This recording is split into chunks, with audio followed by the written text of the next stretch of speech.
very excited to show you guys the brand new Lumix GH5.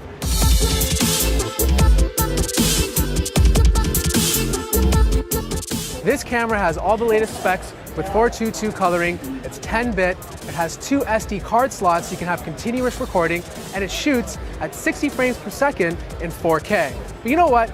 I have someone here who's a lot more experienced than I am to tell you a little bit more about it. Everyone, this is Griffin Handler. Hey. How you doing? Good to see you. Good to see you too. Yeah. So, tell us about your experience with this camera. I understand you actually did a video with it. Yeah, I've already shot a 5-minute documentary on the GH5 and I was very happy with it. I mean, it's familiar in a way that, it has all the functionality the GH4 had that I love, but now it has in-body image stabilization, it's 4K 60p, they've added a lot of new features. So I saw your video, it looked really good. The quality was fantastic. Tell us a bit about your workflow using the GH5 compared to the GH4. Well, I love shooting handheld, and I still did that with the GH4, but I noticed when I was shooting in 4K, you could see the little handheld jitter. And this camera's nice because it has in-body image stabilization, so it still has handheld movement, but just that little shake is gone, which is really nice.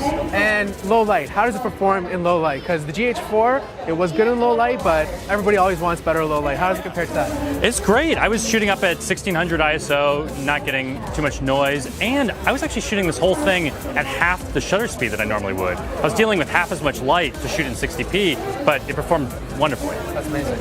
So tell me a little bit more about having this camera on the field. Is it waterproof, dustproof? Yeah, actually it's splash-proof, it's freeze-proof, and it's still compact. Even though it can shoot 4K 60p, it's still a nice lightweight body size that I can be pretty unobtrusive. And the battery, is it the same one as the GH4, or is it same battery that I loved from the GH3 and the GH4, which is great, so I don't have to redo all my batteries. Yeah.